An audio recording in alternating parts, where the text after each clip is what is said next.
welcome back to the Citizen channel. I hope you're all staying safe and well on our regular little feature where we have a look through the City programme, the matchday home programme. We're going to look through City against Wolves, a 3-0 comfortable win for City that took place on the 22nd of January 2023, 2 p.m. kickoff, matchday 20, of course. So we're going to have a look at through this programme with Mr. Stonesy on the front, yes, and he's obviously got a little piece inside as well. So we're going to have a look through this, read an excerpt, tell you what's in there, and whether it's perhaps worth purchasing if you've not already got a copy. As I say, the last one we looked at, the Spurs programme, was excellent, some great content, and this isn't half bad either. Yeah, it's £4 for 84 pages, of course, and it is available from www.reachsportshop.com. 26 issues for £97.50, which just saves you a few quid. 60 plus £65 if you're in the EU, and plus £80 for the rest of the world on top of that. And you do get all the Champions League games as well. Obviously, if you got a subscription from the start of the season, you get the benefit because the Champions League programme's a little bit dearer, so you will get even more saving on that. Of course, also on the reachsportshop.com site, you can get 12 copies for £45. So you do save, but not quite as much. Yep, so please join me as well. A quick look through this. If you are new to the channel, please push that subscribe button, push the bell notifications. Great to have you on board to do everything City, past, present, forever.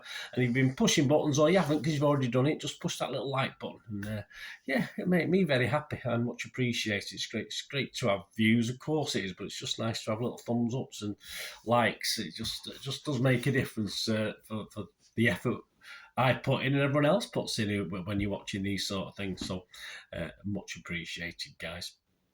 Right, so Stonesy, isn't it, on the cover? We've got the regular stuff, of course. I don't go into any great detail and there's anything significant. We've got Pep's column. No real links to his happy flowers comments, etc., and having a go at the players and the fans, particularly in this programme, although it was written after the Spurs programme, so I wouldn't have minded him. I don't know, perhaps we should bury it, I suppose. We should move on, shouldn't we? But I wouldn't have minded making a further comment, but obviously not. Buzzers in this, of course, he just looks back at the Spurs game and looks forward to this game against Wolves. Nothing significant there. I did read an excerpt out from his stuff last time because it was quite interesting. The City Women feature Bunny Shaw. If you're into your women's football, there's a piece, of course, on the City under-18s and the EDS. And on to Johnny Stones, yes, interesting stats for old Johnny. In the Premier League, he's made 4 off-the-line clearances. A certain 11mm one springs to mind, doesn't it? And he has a 72% tackle success ratio. That's not bad, is it? Head-to-head today, it's Alvarez against Costa. Interesting facts. Costa played 2 games for Brazil, 2 friendly games for Brazil before switching allegiance and playing 24 times for Spain. And he's got a 42% shot accuracy rating. Alvarez, 55%. There you go. What a player we've got there. Double agents today, yeah, bit of an obvious one, Joleon Lescott. Other perhaps less obvious ones that you might not have realised. Wayne Clark, if you remember, old guys like me, you might be too young for this. Wayne Clark, Jeff Lomax, again, you need to have a few years. And Mike Stoll, again, you have to have a few years. All played for both Wolves and City. X in the City features Davy Brightwell, and we'll have more of that in my little excerpt in a moment. Kitted out, Marc McCarthy, of course, at Marc MMMAC. Looks at the sash-based strip shirts. Yeah, I mean, I did. The only one I've got in that, I used to have, my lad used to have the red and black slash, but obviously in house moves, etc., I did lose it, so I'm a bit disappointed. It sort of etched in my mind the little shirt, you know, because he must have only been young when he wore that. And yeah, as I say, with house moves, etc., and obviously other things, it's just got lost in the ether. But yeah, so Marc McCarthy looks at those. Were originally introduced, of course, in the early 70s by Big Mal, this little, you know, one of his like the red and black stripes. Big Mal had all these ideas, didn't he, for shirts? And of course, it's been readapted slightly, not overly done. And Mark thinks it's time for a Puma version. I would probably have to agree with him. The just for fun question here, the City quiz answer is at the end. So here's a little question. It's question 1 of the City quiz. How many goals did KDB score in the 5-1 win at Molineux in May 2022. So yeah, I'll give you that at the end after the exit David Brightwell piece we're going to have a quick look at. City Reflections, Gary James looks back at the nations who have given us goal scorers. Yeah, not how many goals they've scored, but how many actual nations in our history. And so in total, players from 41 different countries, 41 different nations that they played for. It doesn't necessarily mean they were born in that country, but obviously the nations they played for have scored for us, so 41 different nations. And an interesting fact on the City versus Wolves, of course, the 1974 League Cup final was the most watched or most attended game between City and Wolves. Of course, the figures show 100,000, that's what they do, but the exact figure was 97,886. Yeah, so it would have been 85 if I hadn't been there. At home, yeah, the biggest crowd to watch them at the time, of course, at Main Road, was the 47-48 season, where 67,782 watched City take on Wolves. Kevin Cummins, yeah, interesting today. He's goes back to 1977. I didn't think he was that old. And a Sex Pistols gig at the Lafayette Club in Wolverhampton. So there's the link. So that's an interesting little piece.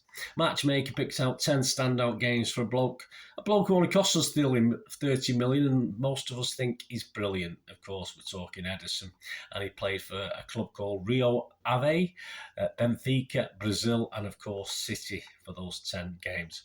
Right, back to the excerpt before we give you a little quiz answer. David Brightwell was asked certain questions, so I'll give you the question and what David said in response. You joined, this is the first question, you joined City as a schoolboy. Tell us about your journey through the ranks. David said, the reserves in those days were very good standard and you played against a lot of experienced pros coming back from injury. One of the first games I played in for the reserves was marking Billy Whitehurst, who was at Sheffield United and was voted the hardest man in football. I went to Chester on loan and made my debut for them against the old Cambridge team with Dion Dublin and Steve Claridge up front, so that was a baptism of fire. When I came back, he sort of played central defence, if you didn't know.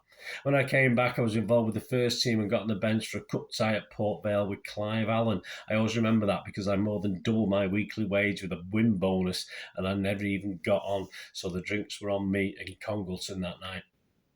Another question was asked, and it was more of the same when you made your debut in 1992. He goes on to say, I made my debut at Wimbledon, poor bugger, when I came on at half-time and we were losing 2-0. That was the original Wimbledon team. And if you look back now, some of the players today wouldn't believe that was football. From the kickoff, I beat John Fashanu for the first 2 headers, and he looked at me and said, right, you and me, big lad. And the next one, I got an elbow across the bridge of my nose, and that was my introduction to the first division as it was then. I played a few games under Peter E, but I played more consistently under Brian Horton. Brian was great for me. He brought in Uwe Rossler, Paul Walsh and Peter Beagrie. They made a massive difference to the team. I was disappointed when he left the club. He never had a massive amount of money to spend and he did a decent job. He was a hard taskmaster, but he also put his arm around you and people responded to that. Yeah, I think you have to treat every player differently. Some need an arm around them, some need a good rollicking, don't they? The next question, final question we're going to look at today. You followed your older brother Ian into the first team. What was the experience of playing for City alongside your brother? What was it like? He said, it was fantastic. Unfortunately, we lost Dad last March, but my mum recently spoke how proud they were of what we had achieved. I think for them being sat in the stands watching the two of us play in the equivalent of the Premier League game was a fantastic experience, just as it was for me and Ian. We didn't play that many games together, but it was a very special time for us and for all the family. I just look back now with fond memories of it. Ian is obviously still involved with the club. My kids are both City fans and we get to a few games each year.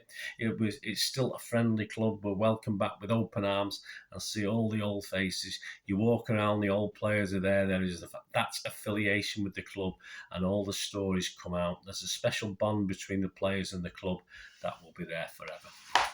So say all of us, mate. So say all of us, David. Yeah, I think that. I'm sure all clubs have it, but I think there is a special thing as far as Manchester City concerned.